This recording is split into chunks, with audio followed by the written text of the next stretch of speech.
Liverpool est prêt à faire un effort ferme pour signer N'Golo Kanté alors qu'il approche de la fin de son contrat avec Chelsea. La star française a été l'un des meilleurs milieux de terrain du football mondial au cours des 8 dernières années, depuis son transfert à Leicester en 2015. Il n'a disputé qu'une seule saison à Leicester, remportant ainsi le titre de Premier League. Et depuis qu'il a signé pour Chelsea dans le cadre d'un contrat de 32 millions de livres sterling, environ 36 millions d'euros, à l'été 2016, N'Golo Kanté a remporté une série d'autres titres, dont une autre Premier League et la Ligue des Champions. Cependant, l'accord de 5 ans qu'il a signé en 2018 doit expirer cet été. Les pourparlers sur une prolongation n'ont pas encore vu N'Golo Kanté convenir d'un nouvel accord. Maintenant, des rapports en Espagne affirment que Liverpool cherche à en profiter et à l'attirer à Anfield. Le souhait de Jürgen Klopp de reconstruire le milieu de terrain de Liverpool est bien documenté, Jude Bellingham étant une cible prioritaire. Cependant, avec le départ de Naby Keita, Alex Oxlade-Chamberlain et peut-être James Milner cet été, les Reds auront besoin d'au moins 2 nouveaux arrivants. Selon les rapports, Jürgen Klopp considère N'Golo Kanté comme un excellent ajout pour les Reds gratuitement. Et bien qu'il ait 31 ans, il a encore les jambes et l'énergie pour ajouter une dimension supplémentaire à la salle des machines de Liverpool. En effet, la demande pour N'Golo Kanté est élevée, le milieu de terrain ayant également 2 autres offres sur la table.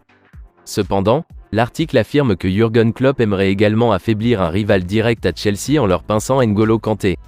Et ils veulent le signer en tant qu'agent libre cet été, croyant qu'un dernier défi en Premier League le tentera.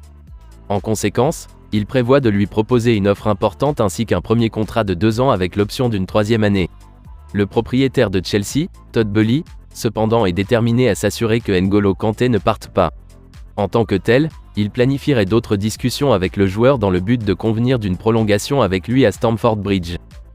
Manchester United serait confronté à une facture stupéfiante de près de 300 millions de livres sterling, environ 341 millions d'euros, s'il souhaite poursuivre son intérêt pour le capitaine anglais Harry Kane.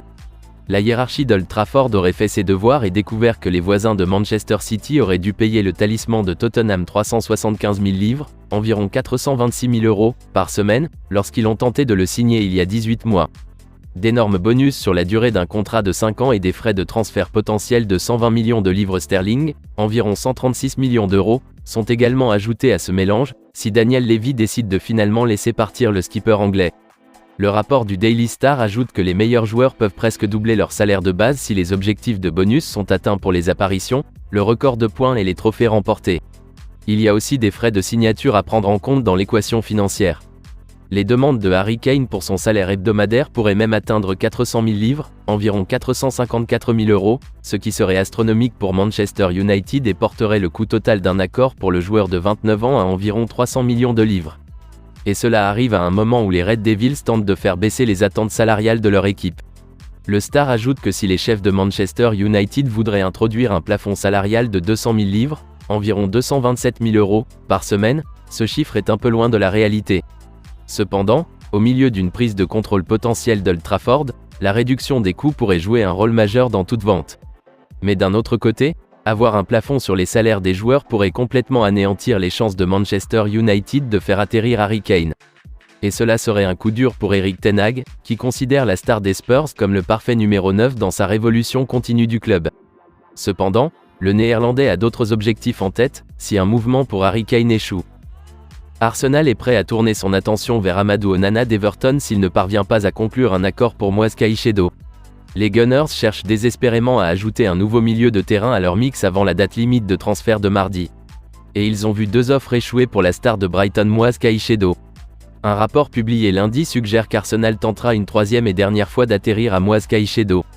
Et avec Brighton nommant leur prix, les Gunners espèrent qu'une nouvelle offre fera l'affaire. Cependant, avec l'augmentation des besoins de Mikel Arteta en raison d'une blessure à Thomas Partey, Arsenal fera tout son possible pour apporter un nouveau corps. Et avec Moise Caicedo craignant que sa chance de rejoindre Arsenal ne s'estompe si un accord n'est pas conclu dans les 2 prochains jours, il semble que les Gunners aient un plan B très ferme en place. Et selon le journaliste de transfert Pete O'Rourke, Arsenal pourrait encore se tourner vers la star d'Everton Amadou Onana. Le Belge s'est avéré un excellent ajout à Everton, et a été l'une de leurs rares étincelles brillantes d'une saison difficile. Signant un contrat de 33 millions de livres sterling, environ 37 millions d'euros, avec Lille l'été dernier, Amadou Onana a disputé 18 des 20 matchs de Premier League d'Everton. Maintenant, Pete O'Rourke affirme qu'un nouveau mouvement des Gunners pourrait être fait. Et il semble que les Gunners envisagent apparemment de déménager, Everton valorisant la star à 50 millions de livres sterling, environ 57 millions d'euros. À Give Me Sport, Pete O'Rourke a déclaré « Il ressemble à un vrai joueur de haut niveau, et aussi dans l'équipe de Belgique également. Je suis donc sûr que Arsenal, ainsi qu'un certain nombre d'autres clubs, surveillent sa situation. S'il y a une chance qu'il puisse être pris avant la fermeture de la fenêtre, je suis sûr qu'Arsenal et ses autres clubs intéressés feront peut-être une offre pour lui. » En plus d'un nouveau milieu de terrain, Arsenal espère toujours faire venir un autre défenseur sous la forme d'Ivan Fresneda. Et ayant déjà dépensé environ 45 millions de livres sterling, environ 51 millions d'euros, pour signer Leandro Trossard et Jakub Kiwior, les Gunners devront peut-être équilibrer les comptes. À cette fin, le Daily Express a nommé 3 joueurs qui pourraient se retrouver à quitter Arsenal avant la fermeture de la fenêtre. Dans ce qui sera probablement une fin mouvementée de la fenêtre, Arsenal est apparemment sur le point de décharger Cédric Soares. Le défenseur portugais est sur le point de signer pour Fulham. Et bien que l'accord ne soit pas encore officiel, cela devrait passer un certain temps lundi ou mardi.